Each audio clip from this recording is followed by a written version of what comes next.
నమస్కారం. ఓం శ్రీ మాత్రే నమః. ఈ వీడియోలో పంచాంగం, శుభ అశుభ సమయాలు, ప్రత్యేకతలు, దినఫలాలు తెలుసుకుందాం. ప్రతి ఒక్కరి జీవితంలో ఎదురయ్యే జీవిత సత్యం చెప్పననేస్తమా? మనం ఎదిగేటప్పుడు వెనుక మాట్లాడేవారు ఎప్పుడూ ఉంటారు. వారి మాటలను వదిలేసి మీ లక్ష్యం వైపు మాత్రమే మీ దృష్టిని ఉంచండి. విమర్శలను పట్టించుకోకండి. ఈరోజు మనకంతా మంచి జరగాలని కోరుకుంటూ ఈరోజు పంచాంగం చూద్దాం. శ్రీ పరాభావనామ సంవత్సరం, ఉత్తరాయణం, గ్రీష్మ ఋతువు, జ్యేష్ఠ అధిక మాసం, శుక్లపక్షం, 2026 మే 26 మంగళవారం.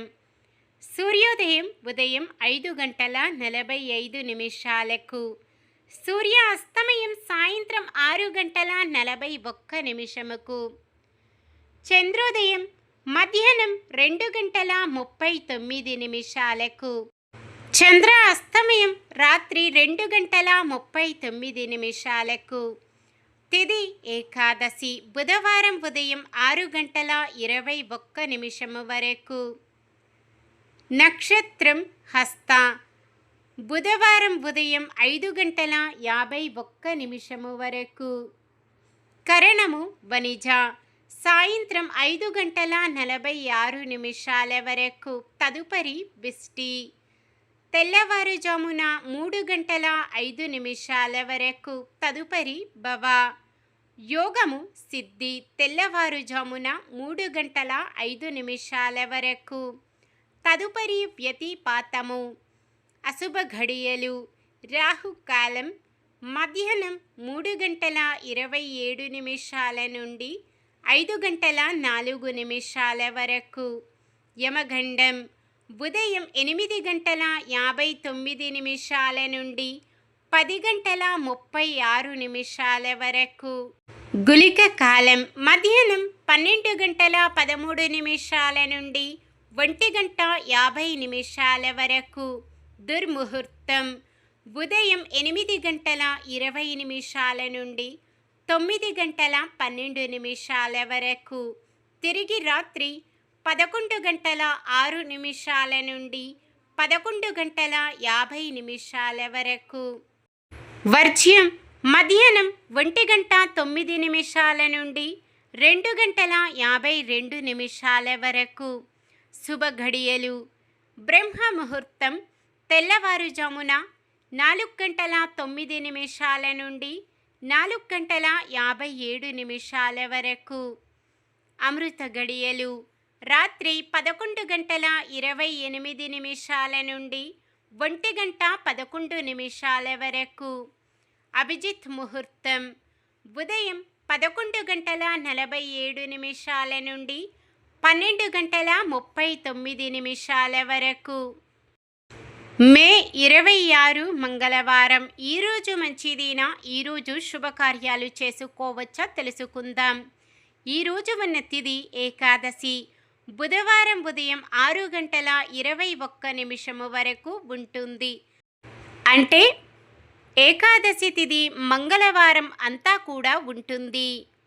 ఏదైనా ఒక తిథి ఈరోజు సూర్యోదయం కన్నా ముందు మొదలై మరుసటి రోజు సూర్యోదయం వరకు ఉంటే దాన్ని వృద్ధి తిథి అంటారు. ఇలాంటి వృద్ధి తిథి రోజులో శుభకార్యాలు చేయకూడదు. వారం మంగళవారం కూడా చాలా రకాల శుభకార్యాలకు వాడరు. సాధారణమైన పనులు, మనం ప్రతిరోజు చేసుకునే పనులకు ఎటువంటి దోషాలు ఉండవు కాబట్టి యథావిధిగా చేసుకోవచ్చు. ఒకవేళ శుభకార్యం కాని పని ఏదైనా చేయవలసి వస్తే శుభ సమయం చూసుకొని చేసుకోవచ్చు. సూర్యుడు వృషభ రాశిలో, చంద్రుడు కన్య రాశిలో ఉంటారు. మంగళవారం ఉత్తరం వాయవ్యం దిక్కున ప్రయాణాలు చేయరాదు. చంద్రబలం మేషం, కర్కాటకం, కన్య, వృశ్చికం, ధనుస్సు, మీనం. నక్షత్ర బలం హస్త నక్షత్రం ఉన్న సమయములో బలమైన నక్షత్రాలు అశ్విని, కృత్తిక, మృగశిర, ఆరుద్ర, పుష్యమి, మఖ, ఉత్తర, చిత్త, స్వాతి, అనురాధ, మూల, ఉత్తరాషాఢ, ధనిష్ట, శతభిషం, ఉత్తర భాద్రపద. ఈరోజు ప్రత్యేకతలు. ఈరోజు ఆధ్యాత్మికంగానే కాదు, చరిత్రపరంగా కూడా చాలా ప్రత్యేకమైనది.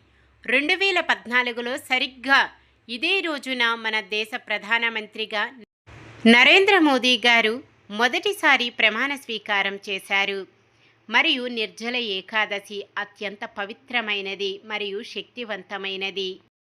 ఈరోజు పుట్టినరోజు మరియు పెళ్లి రోజు జరుపుకుంటున్న వారందరికీ ఆ శ్రీ మహావిష్ణువు లక్ష్మీదేవుల ఆశీస్సులు వారిపై ఎల్లప్పుడూ ఉండాలని మనస్ఫూర్తిగా కోరుకుంటున్నాను. ఈరోజు ఉన్న వృద్ధి తిథి ఏది? సమాధానాన్ని కామెంట్లో తెలియజేయండి. మన దినఫలాలు ఎలా ఉన్నాయో తెలుసుకుందాం.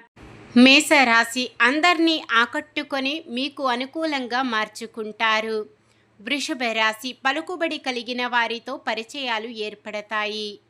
మిథున రాశి ముఖ్యమైన కార్యక్రమాలు అనుకున్న విధంగా పూర్తి చేస్తారు. కర్కాటక రాశి దూర ప్రయాణాలు తప్పకపోవచ్చు.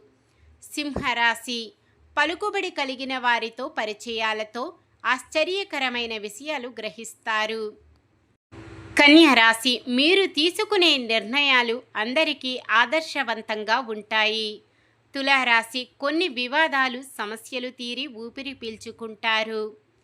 వృశ్చిక రాశి నిరుద్యోగులు అనుకున్న అవకాశాలు సాధిస్తారు. ధనుస్సు రాశి ఆలోచనలపై ఒక అంచనాకు వచ్చి అమలు చేస్తారు. మకర రాశి ధనప్రాప్తి కలిగి రుణదాతల ఒత్తిడి నుండి బయటపడతారు. కుంభరాశి ఆశ్చర్యకరమైన విషయాలు తెలుస్తాయి. మీనరాశి సేవా కార్యక్రమాలలో చురుగ్గా పాల్గొంటూ మిత్రులతో ఆనందంగా గడుపుతారు. ఇది ఈ రోజుటి పంచాంగం. మన గ్రహస్థితి ఎలా ఉన్నా ఆ భగవంతుని దీవెనలతో మనమంతా చల్లగా ఉండాలని మనస్ఫూర్తిగా కోరుకుంటున్నాను. మన బలానికి దైవ బలం తోడైతే అద్భుతాలు జరుగుతాయి. ప్రతిరోజు మర్చిపోకుండా దైవనామ స్మరణం చేయండి. జై శ్రీరామ్. ఈ వీడియో మీకు నచ్చినట్లయితే ఒక్క లైక్ చేయండి. మన వాళ్ళందరికీ ఉపయోగపడవచ్చు. షేర్ చేయండి. ఇలాంటి మరెన్నో వీడియోస్ కోసం మన ఛానల్ను సబ్స్క్రైబ్ చేసుకోండి.